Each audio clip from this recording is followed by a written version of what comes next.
अस्सलाम वालेकुम, नमस्कार, सत श्री अकाल एंड गुड इवनिंग। मैं हूं अर्ज़ू काज़मी और आप देख रहे हैं भेजा फ्राई। जी हाँ, भेजा फ्राई के नए एपिसोड के साथ हम हाज़िर हैं और हमेशा की तरह आप सबसे रिक्वेस्ट है कि जिसने भी चैनल को सब्सक्राइब नहीं किया है, प्लीज़ चैनल को जल्दी से सब्सक्राइब कर लीजिए।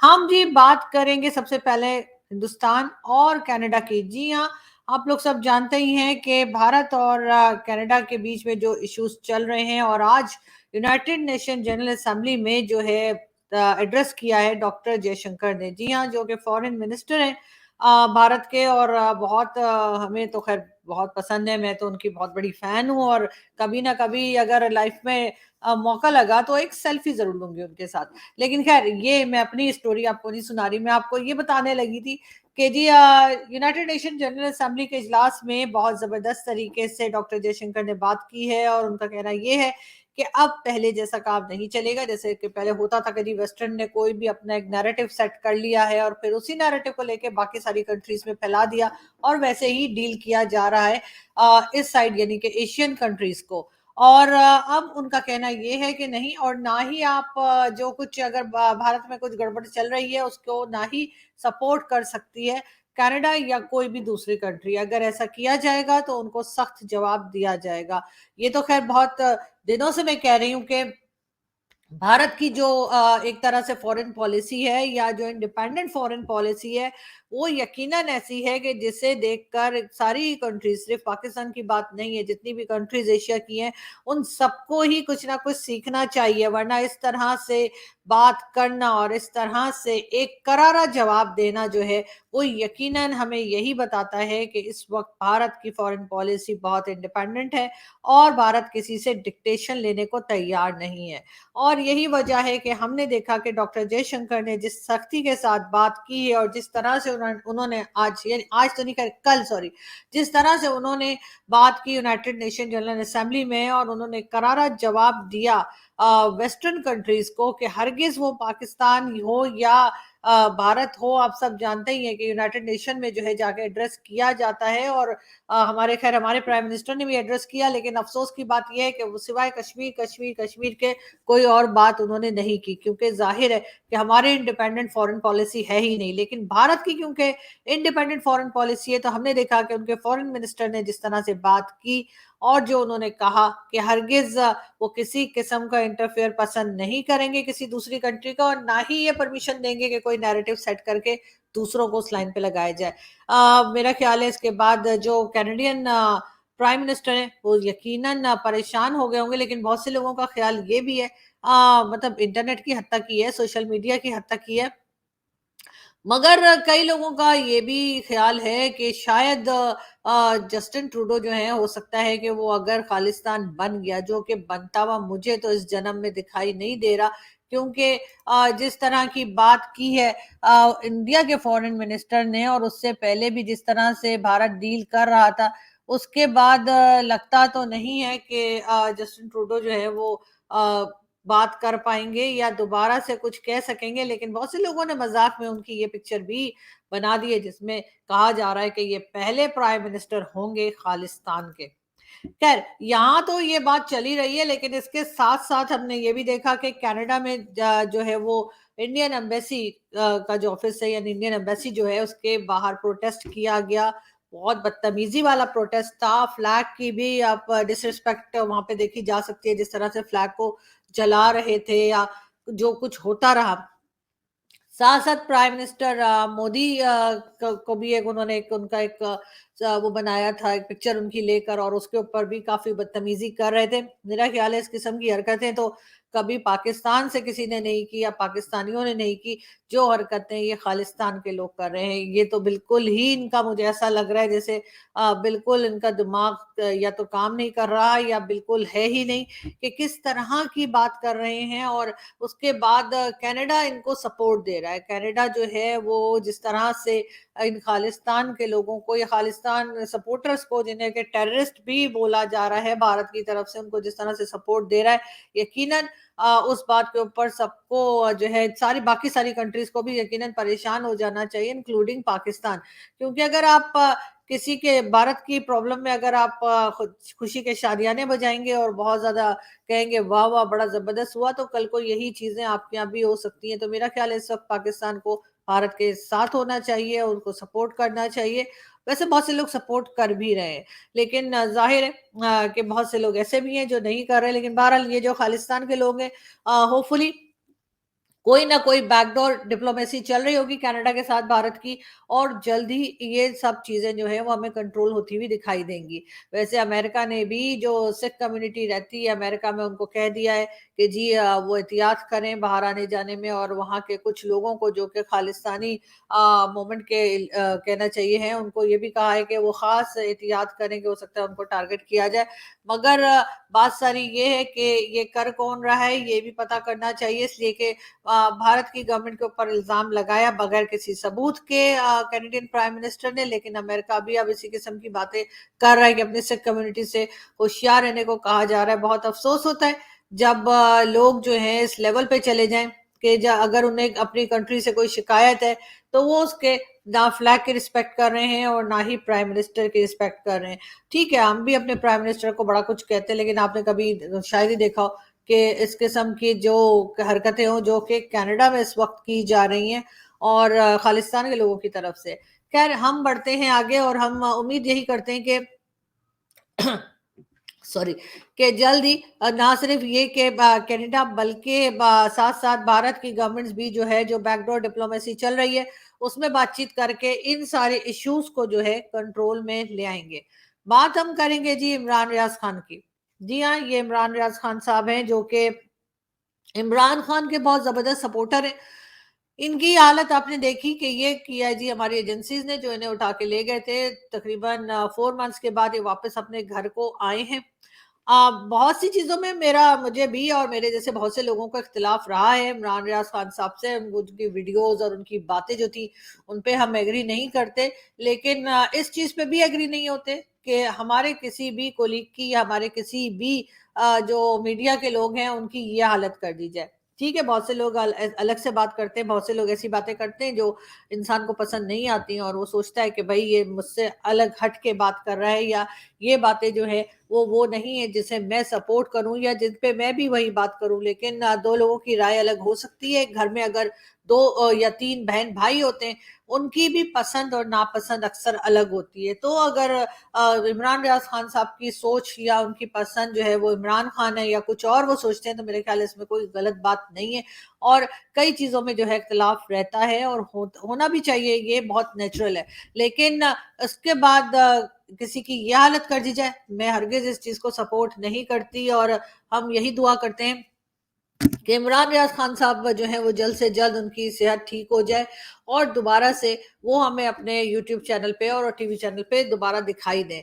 अभी तो फिलहाल यही बताया जा रहा है कि उनकी तबीयत बहुत ज़्यादा ठीक नहीं है, वो बात करने में भी उन्हें प्रॉब्लम आ रही है और वेट भी उनका काफ़ी कम हो गया है। और जाहिर है कि जिस किस्म का फिजिकल और मेंटल टॉर्चर उनको दिया होगा उसकी वजह से ये सब कुछ हुआ है। लेकिन उनकी फैमिली का कहना ये है कि जल्द ही उनकी फैमिली 1-2 दिन के अंदर उनको जो है उनके जो डॉक्टर हैं यानी उनके जो मेडिकल डॉक्टर हैं उनके सॉरी उनके जो फैमिली डॉक्टर हैं उनके पास ले जाया जाएगा और फैमिली डॉक्टर जो है वो फिर डिसाइड करेंगे कि क्या ट्रीटमेंट देनी चाहिए और किस तरह से। फिलहाल तो उनको यकीनन बहुत ज़्यादा आराम की ज़रूरत है और वो जल्द से जल्द ठीक हो जाएँ इसकी हम दुआ करते हैं। वैसे तो काफ़ी मज़बूत आदमी हैं और काफ़ी बढ़-चढ़ कर बातें भी किया करते थे और वीडियोस भी बनाया करते थे और अपने व्लॉग्स में भी काफ़ी दबंग तरीके से दिखाई देते थे। ये और बात है कि मैं फिर वही कहूँगी कि बहुत सी चीज़ों में मैं उनसे बिल्कुल भी इत्तेफ़ाक नहीं करती। लेकिन फिर भी मैं ये ज़रूर चाहूँगी कि उनकी तबीयत ठीक हो जाए और दोबारा हमें वो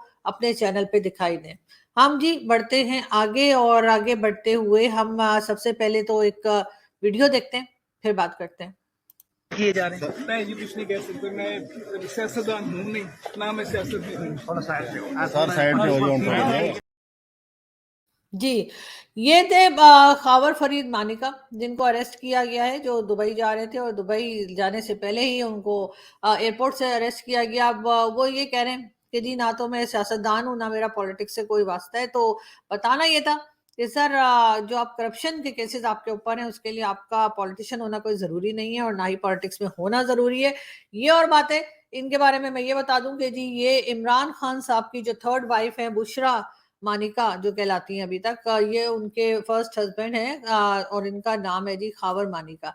जी हाँ, और खावर फरीद मानिका असल में इनका नाम है और इनको भी अरेस्ट किया गया है और अब इनसे पूछताछ जारी है कि जो करप्शन के केसेस इनके ऊपर हैं, उसके बारे में ये क्या कहते हैं।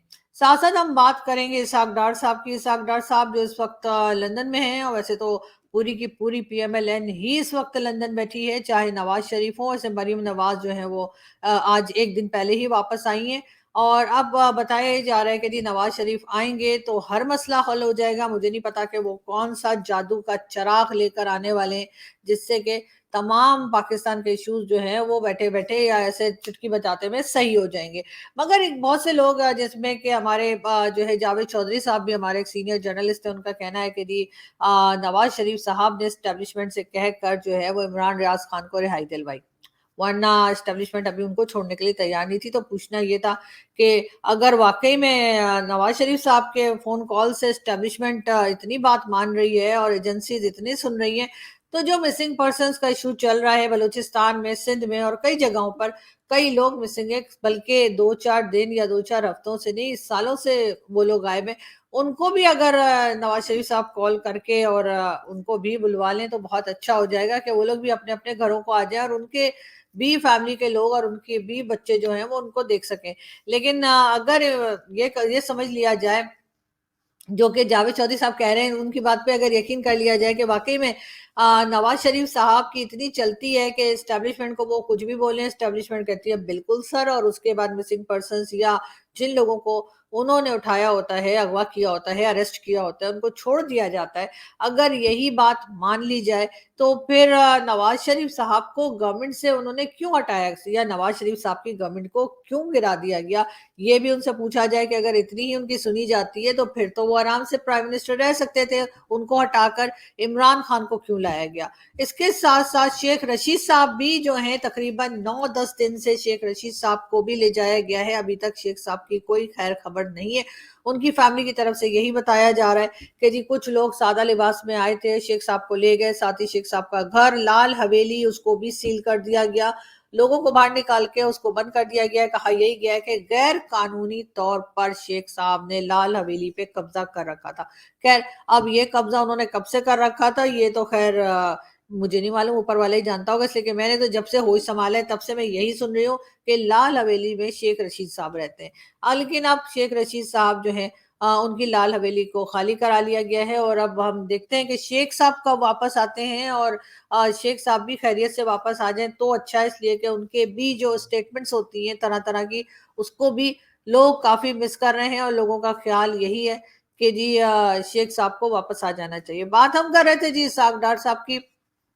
कहा ये जा रहा है कि इसहाक डार साहब भी 2-1 दिन में वापस आ जाएँगे और एक-एक करके पीएमएल-एन के मेंबर्स जो हैं वो लंदन से वापस आना शुरू हो गए और जैसे ही ज़रा-सी भी बात इधर की उधर होती है, तो बस जी वो फ्लाइट पकड़ते हैं और अगले ही घंटे में पता लगता है कि जी वो कंट्री से बाहर चले गए। क्या मज़े की ज़िंदगी है इन लोगों की, जब मर्ज़ी आ गए, जब मर्ज़ी चले गए और यही ज़िंदगी जो है, वो हमारे अक्सर पॉलिटिशियंस की है। चाहे वो इमरान खान हो, चाहे वो नवाज़ शरीफ हो, चाहे वो आसिफ अली ज़रदारी हो। इमरान खान साहब फिलहाल जेल में हैं, लेकिन मेरा ख़्याल है जब बाहर आएँगे तो हो सकता है कि इमरान खान साहब भी को भी कहीं हम यही सुने कि वो भी कहीं को निकल गए, किसी कंट्री में कहीं और चले गए। लेकिन बहरहाल फिलहाल इमरान खान साहब को जो है उनकी जेल ज़रूर बदल दी गई है और कहा ये जा रहा है कि इमरान खान साहब को अडियाला जेल भेज दिया गया है। लेकिन खान साहब का कहना है कि वो अटक जेल में ही एडजस्ट हो गए हैं और वो अडियाला जेल नहीं जाना चाहते।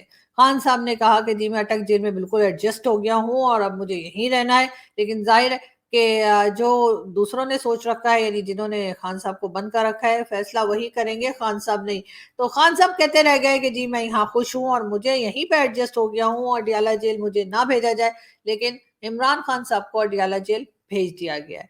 खैर हम बढ़ते हैं आगे और मोनिस इलाही, जी हाँ, मोनिस इलाही चौधरी परवेज़ इलाही के बेटे जो आजकल इटली में हैं और जब से इनके जो फादर हैं वो अरेस्ट हुए, जो कह रहे थे कि जी उनको जो है कुछ खाया-पिया नहीं जा रहा है और उनको जो है बंद कमरे में रखा है, बाहर एक अजनबी बैठा है, हवा नहीं आ रही वगैरह-वगैरह। तो जी बिल्कुल ये उनके बेटे हैं और ये आजकल मुल्क से बाहर हैं। इनके खिलाफ जी वारंट गिरफ्तारी जो है वो इश्यू कर दिया गया है, लेकिन अब पकड़ेंगे कैसे इसलिए कि वो तो यहाँ पाकिस्तान में है ही नहीं, पाकिस्तान में होते तो और बात थी, लेकिन बहरहाल इस किस्म के जो वारंट है गिरफ्तारी वो जारी होते रहते हैं, इश्यू होते रहते हैं ऐसे पॉलिटिशियंस के लिए जो मुल्क में नहीं होते। और जाहिर है कि ये भी इनके फादर भी दोनों इमरान खान के सपोर्टर रहे हैं, पहले पीएमएलक्यू में थे और अब ये जी चले गए हैं इमरान खान के साथ। बल्कि इमरान खान साहब ने तो चौधरी परवेज इलाही को अपनी पार्टी का प्रेसिडेंट भी बना दिया था, चेयरमैन इमरान खान और प्रेसिडेंट जो है वो परवेज इलाही साहब। लेकिन उनके ये जो बेटे हैं अब इनको कैसे पकड़ा जाएगा और कैसे वापस लाया जाएगा, ये जैसे जैसे न्यूज अपडेट आएगी हम आपको दिखाते रहेंगे, बताते रहेंगे बल्कि। लेकिन एक चीज और चलिए थोड़ा फिल्मी बात भी कर लेते हैं। तो इमरान खान कह रही हूँ, सलमान खान की मूवी जो है टाइगर का मैसेज जो है वो मेरे ख्याल है आज रिलीज हो रहा है। कोई मैसेज दिया है, टाइगर 3 फिल्म आ रही है इस दिवाली पर। जी हाँ, दिवाली है जी नवंबर में। और अब तो फेस्टिवल सीजन शुरू हो गया है, दिवाली आएगी और इसके अलावा क्रिसमस आएगी, न्यू ईयर होगा, बड़ा कुछ होगा। और जी उसके साथ साथ जो है वो बॉलीवुड की मूवीज भी आना शुरू हो जाएंगी। और सबसे पहले जो हमें इस वक्त एक पोस्टर मिला वो था जी ये मेरे ख्याल है एक था टाइगर से, इन्होंने अब टाइगर 3 और टाइगर 2 भी शायद कोई आई, मैं तो एक ही देखी है, एक था टाइगर ही देखी, उसके बाद तो मुझे नहीं पता और कितने टाइगर आ गए। लेकिन खैर एक मूवी और ये सलमान खान की जो है ये आने वाली है और देखते हैं कैसी रहती है। और वैसे अभी तक मैंने शाहरुख की फिल्म जवान भी नहीं देखी है।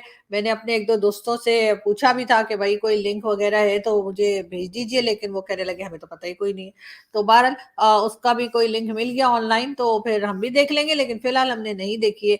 हम फिलहाल यही फिल्म देख रहे हैं जो कि पॉलिटिकल मूवीज चल रही हैं, बार बार कभी कुछ हो जाता है और कभी कुछ, हम उसी में फंसे हुए हैं। हम आपको जो है वो इसाक डार साहब की भी एक क्लिप दिखाते हैं जिसमें इसाक डार साहब लंदन में जो मीडिया मौजूद है उससे बात कर रहे हैं। क्या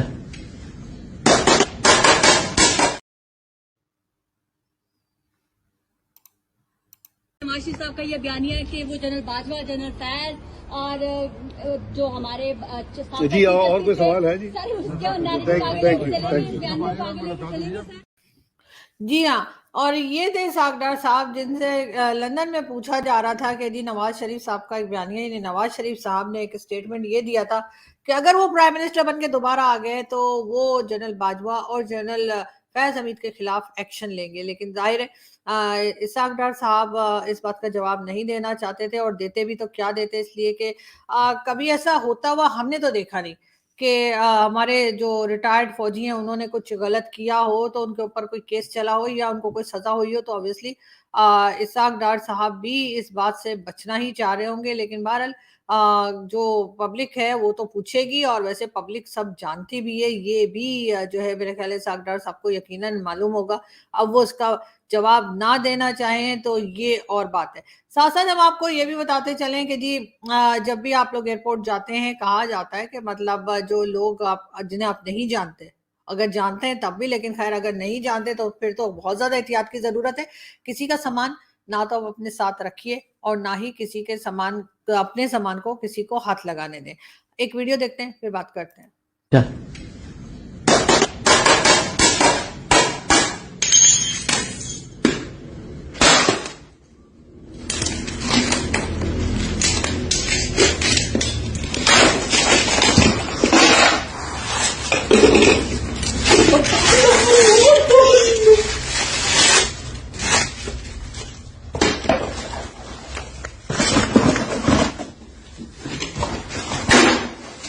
इसकी बना एक मिनट वही वीडियो चल रही है इधर। जी, तो ये वीडियो भी सोशल मीडिया पे काफ़ी वायरल है और इसमें यही बताया जा रहा है कि किस तरह से कोई अपने सामान में शायद ड्रग्स लेके जा रहा था। तो आप सबसे रिक्वेस्ट है कि जब कभी आप ट्रैवल करते हैं तो प्लीज ना तो किसी का सामान अपने सामान के साथ रखें, ना किसी को अपने सामान को हाथ लगाने दें, इसलिए कि आजकल किसी का कोई भरोसा नहीं है। लेकिन ये जरूर है कि अपना भी बहुत ज्यादा आपको ख्याल रखना चाहिए। खैर, हम आगे बढ़ते हैं और हम आपको ये भी बताते चलें कि फिलहाल इमरान खान साहब बाहर नहीं आ सके हैं जेल से। उनकी जो जेल है वो जरूर बदल दी गई है और अब वो अडियाला जेल में खान साहब जो है वो पहुंचा दिए गए।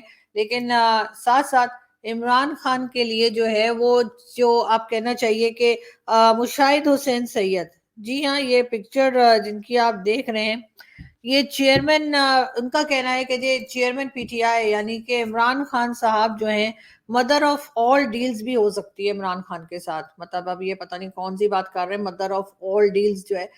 मुशाहिद हुसैन सैयद का कहना ये है कि इमरान खान यू टर्न के माहिर हैं, लेकिन खैर यू टर्न के माहिर तो हमारी एजेंसीज और हमारे भाई लोग भी हैं।